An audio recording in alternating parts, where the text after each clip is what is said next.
Flat घेतोय का तो? हो. मग त्याला तुझं मत कशाला हवंय? मी हुशार आहे असं त्याला वाटतं म्हणून. अगं हसतेस काय? त्याला खरंच असं वाटतं. आणखीन कोणाकोणाला असं वाटतं? पुष्कळांना, पण त्यात तू नाहीस. डोंट वरी. कशावरून? चिल्लर गोष्टी मला शिकवत असतेस ना त्यावरून. अच्छा, म्हणजे तुला कोणाच्याही सल्ल्याची गरज नाहीये. काय तुला विचारतेय मी? आई मला शब्दात पकडू नकोस हा. उठल्या बसल्या मला डोस देतेस. अगं जरा गप्प बसल्यात तर काय होणार? ठेच लागेल एवढंच ना. ठेच? अगं जीवघेणी जखम करून घेतलीस ग, आणि तरी असं तेढं बोलतेस?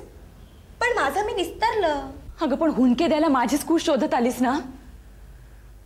मीने अगं प्रत्येक मुलीवर असा प्रसंग आला तर आई हा शेवटचा आधार असतो हे खरंय.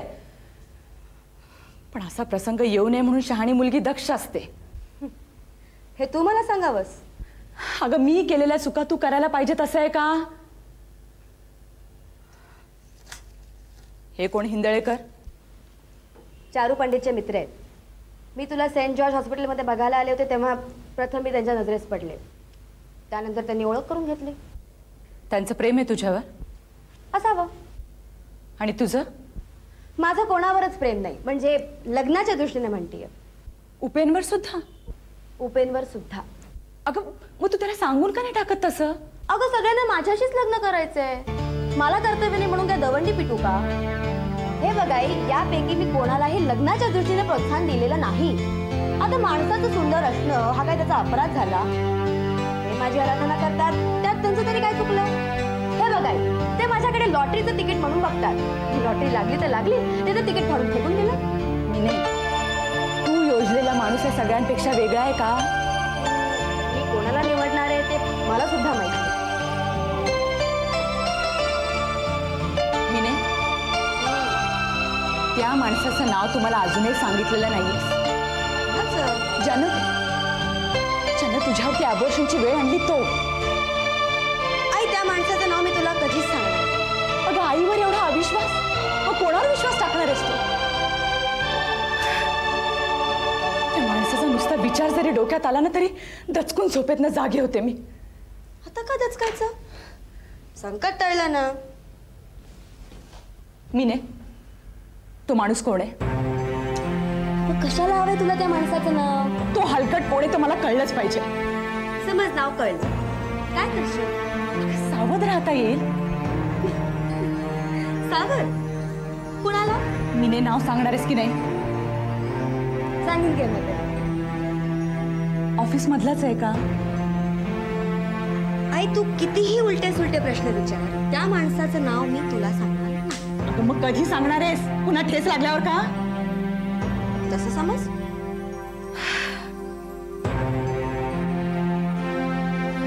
मला एका नावाची शंका येते.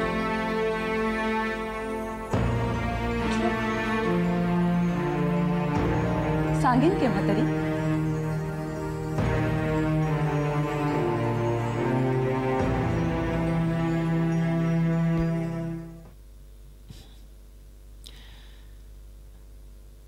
प्रति मोडक कुटुंबीय स न व्ही. मिनी आर्किटेक्ट या आमच्या फर्मचं उद्घाटन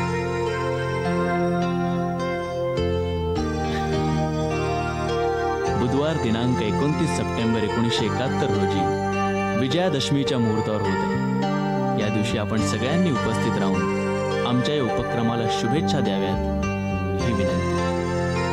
आपला उपेंद्र ताम्हाणे. प्रिय वहिनी, उपेंद्रच्या विनंतीला मान देऊन कृपया यावे. ताम्हाणे कुटुंबीय तुमची वाट पाहत आहे. तुमचा आनंद मोडक.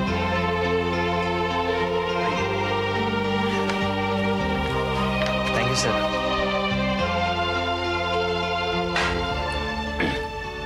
तुमच्या दोघींच्या येण्यानं कार्याची शोभा वाढेल वगैरे असं औपचारिकपणे म्हणत नाहीये मी, पण खरंच शोभा वाढणार आहे. उपेन, शोभा रे कसली वाढणार? आणि आमच्यात काय एवढं शोभा वाढण्यासारखं? उलट तू एवढा अगत्याने बोलवतोयस हा तुझा चांगुलपणा झाला. नाही नाही, इनफॅक्ट तुम्ही नक्की यावं म्हणून मी मुद्दाम निमंत्रणाखाली तुमच्या लाडक्या काकांची सही घेतली. हा हो हो बघतीये ना मी ते, त्यामुळे आम्हाला न येऊन तर चालणारच नाही. खरं तर या फर्मचे करते करवते तुमचे काकाच आहेत. ते माझ्या गुणांचं कौतुक करतात, माझ्यावर विश्वास टाकतात, म्हणूनच हे सगळं. मी त्यांची आपुलकी संपादित केली ही गोष्ट माझ्यासाठी आर्किटेक्चरच्या परीक्षेत गोल्ड मेडल मिळालं त्याहूनही अधिक मोलाची आहे. तसा स्वतःचा व्यवसाय सुरू करायचा हे माझं सुरुवातीपासूनच स्वप्न होतं, पण ते केवळ सरांमुळेच पूर्ण झालं. मग आहेतच माझे धीर तसे, त्यांना चांगल्या वाईटाची माणसांची पारख आहे. अच्छा मी निघतो आणि मी कुठलीही सबब ऐकणार नाही प्लीज. त्यानिमित्ताने माझ्या घरच्यांशीही परिचय होईल. अच्छा. अरे थांब हरबा, अरे पहिल्यांदाच आमच्याकडे येतोयस, तोंड गोड करून तर जा. हे थँक्यू. खा ना. हो खाईन मी. मी येऊ. आई मी सोडून येते. जा जा.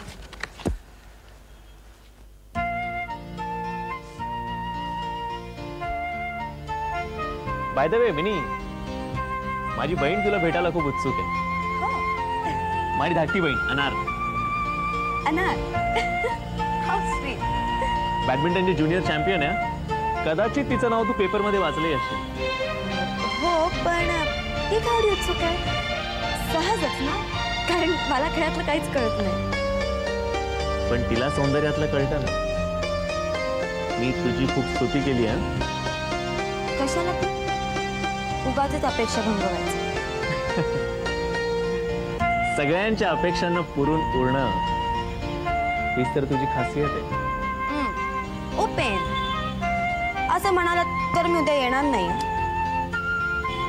मिनी तू येणार आहेस आणि नक्की येणार आहेस. Good bye.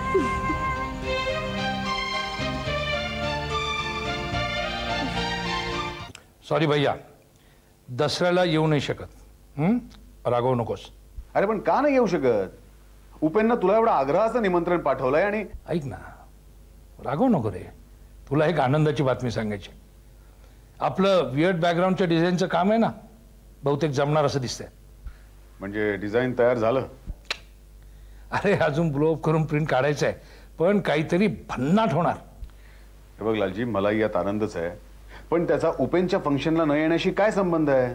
आता नेमकं दसऱ्याच्याच दिवशी क्लायंट आणि ते 100 लोक इथे येणार. क्लायंटची लोकांची दात कशी असेल या कल्पनेनेच एक्साइट झालो मी. पण भैया, दसऱ्याला वेळात वेळ काढून तू मात्र स्टुडिओत डिझाईन बघायला यायलाच पाहिजे. बघेन. का मी न येण्याचा हलकटपणा करतो म्हणून माझा कित्ता गिरवू नकोस. ठीक आहे, बघू. फोन ठेवतो. भैया भैया भैया, माझं पत्र मिळालं. कोणतं पत्र? मी अनंत चतुर्दशीच्या दिवशी घरातून गायब झालो होतो त्या संबंधातला. नाही मिळालं. नाही मिळालं? नाही. खोटं बोलू नकोस. राग आला का? असं राग येण्यासारखं काही लिहिलं होतंस पत्रात? नाही, भावनेच्या भरात लिहिलं होतं की मला तुमच्यात सामील करून घेऊ नका. तुमचं मन मोडण्याचाच हल्ली मला आनंद असतो असं काहीतरी वेड्यासारखं. ही शुद्ध विकृती आहे. म्हणजे तुला पत्र मिळालं? कारण माझ्या पत्रात मी माझ्याबद्दल वापरलेला शब्द तू परत माझ्यासाठी वापरतोस. एक विचारू भैया, माझं पत्र वाचून खरंच माझ्याशी संबंध तोडावेत असं वाटलं नाही ना तुला? असं काही करू नको भैया. जगात आता माझी भाषा समजेल असं तूच आहेस एकटा. तूच मला अंतर दिलंस तर मग काय संपलं सगळं.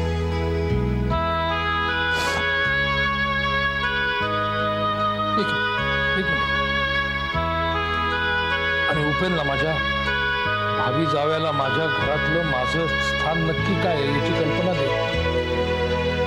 कारण तो परत परत बोलवणार आणि मी परत परत गैरहजर राहणार असं आता नेहमीच होणार. आणि त्याच्या फर्मला शुभेच्छा द्यायचं सांगशीलच तू? हा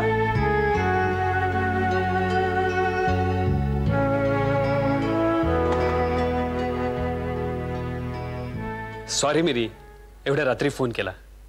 पण उद्या दसरा हे लक्षात आहे ना? दसरा कसा विसरेन? बरं ते दसऱ्याचं राहू दे. उद्या आपल्याला फ्लॅट बघायला जायचं हे लक्षात आहे ना? ते कसं विसरेन? ओके, मग लवकरात लवकर पोच. मी नव्या फ्लॅटवर तुझी वाट बघतोय. Okay, good night. Good night.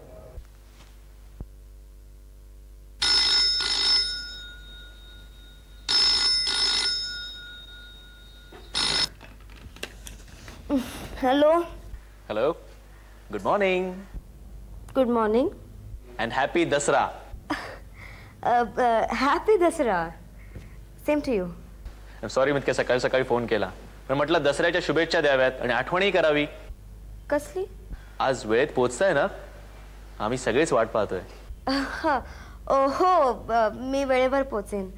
Okay, या, बाय. बाय.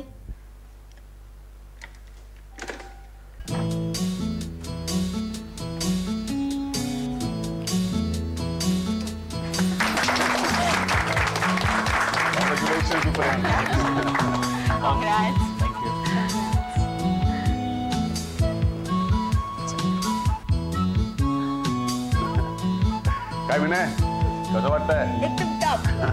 Sir please. अरे तू बस. नाही नाही सर, हो ठीक आहे, तुम्ही बसा. बहीण तुझी जागा आहे ती, बस. सर हो. सर सर बस. हा.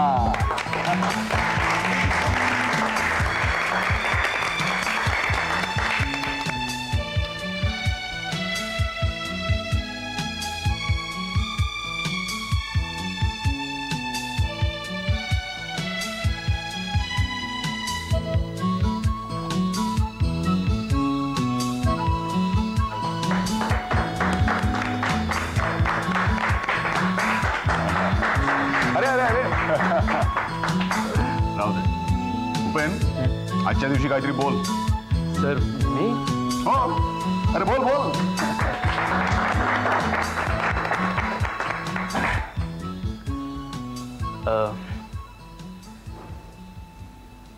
आदरणीय पूज्य बाबांची मला आज खूप आठवण येते. माझ्या आईच्या आशीर्वादानं आणि खऱ्या अर्थानं माझे पालक आणि मार्गदर्शक सर यांच्या सहकार्यामुळेच मिनी आर्किटेक्ट या फर्मचा शुभारंभ होतोय. मी या क्षेत्रात खूपच नवोदित आहे. तुम्हा सर्वांच्या शुभेच्छांवरच माझं भवितव्य अवलंबून आहे. धन्यवाद.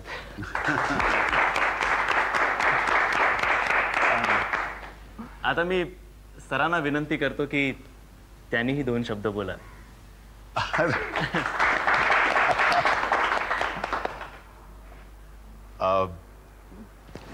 जाणीवपूर्वक व्यावसायिक अभ्यासक्रम निवडणारा विद्यार्थी हा तसा हुशारच असतो.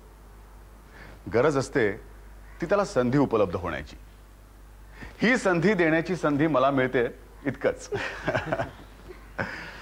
पण तुझ्या कर्तृत्वाने खूप मोठा हो, याच माझ्या सदिच्छा आहेत. Best of luck. Thank you sir.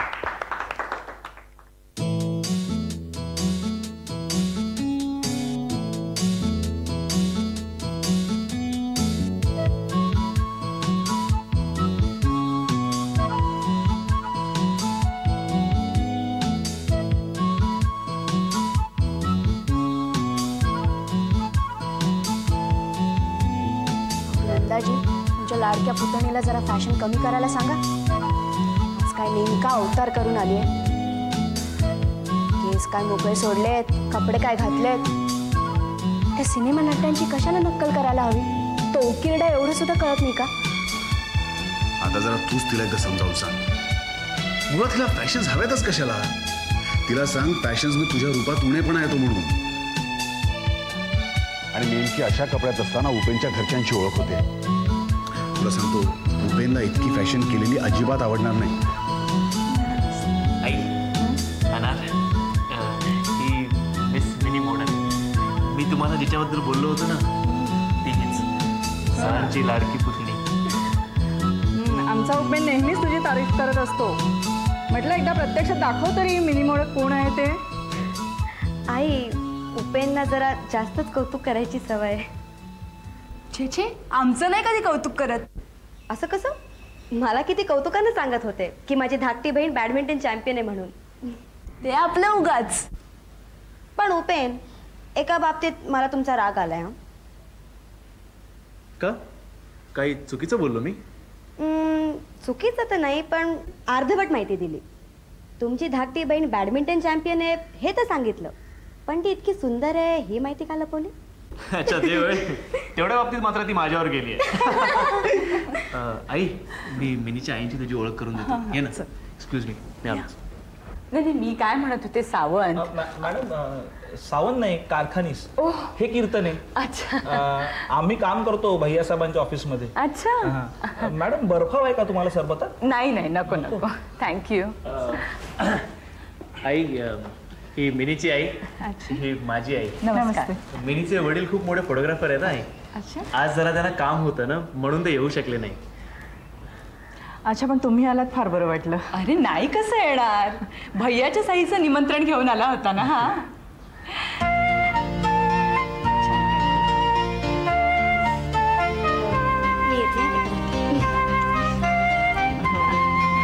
मी आलोच.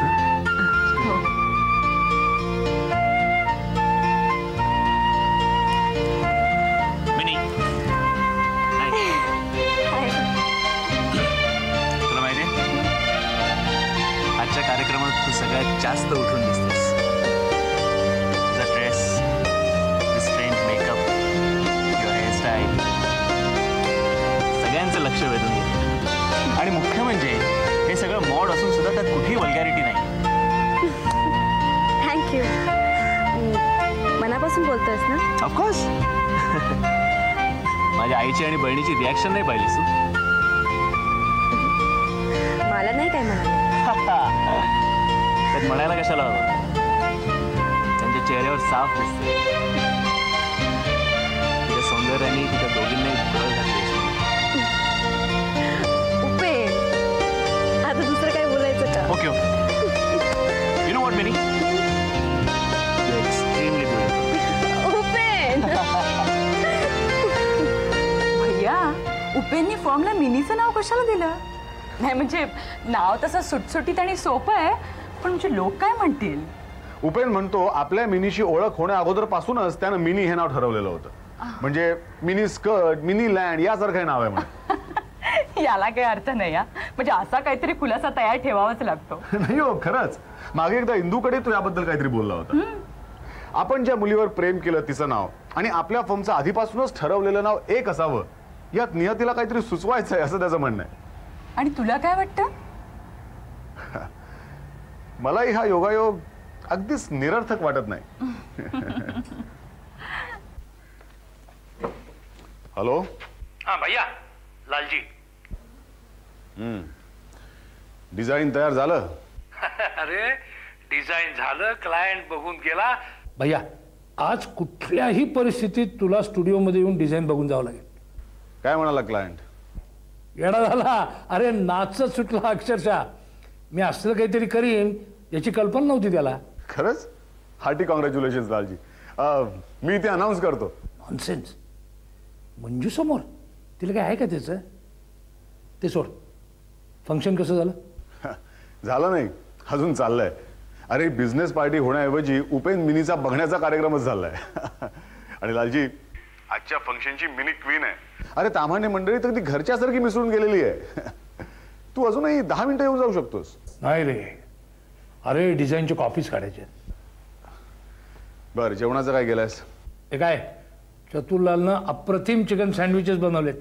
काय लालजी, अरे आज सणाचा दिवस आहे, आम्ही सगळे इथे एकत्र जमलोय, मजा करतोय आणि तू मात्र ती. अरे मधूनच तुझी आठवण येते, हळहळतो. पण आम्हा सगळ्यांना निराश करण्यातच तुला बरं वाटत असेल तर याचा अर्थ तुला माझं पत्र मिळालंय. ठेवतो. Useless fellow. काय झालं भैया? कोणाचा फोन होता? लालजीचा. येणार असंच तर स्कॉच आणून ठेवतो म्हणून सांगायचं होतं. ठेवला फोन. भैया, मला तुझ्या अभिप्रायाची गरज आहे रे.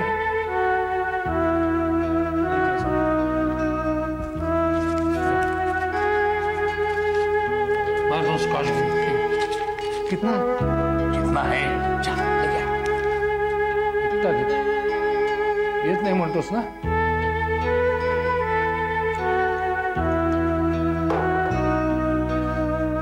वहिनी, आपण सगळे इथे मजा करतोय, सणावाराचं चांगलं चुंगलं खातोय पितोय आणि तो तिथे स्टुडिओत एकटाच भूतासारखा बसून चतुरच्या हातचं चिकन सँडविच खातोय.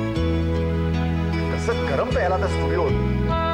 स्टुडिओज घर वाटायला लागल्यावर दुसरं काय होणार? काका मी निघते. निघते? कुठे निघालीस तू? प्लीज काका, माझी एक अपॉइंटमेंट आहे.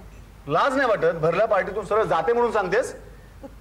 काका, आणि एवढे घाईनं चाललेस कुठे तुम्ही? गिरगावात माझ्या मैत्रिणीकडे. तिकडनं आम्हाला एका फंक्शनला जायचंय. काका प्लीज. नो, जायचं नाही. अहो पण तिकडे ती माझी वाट बघत असेल ना. ती फोनवर आहे ना, मी कळवेन तिला.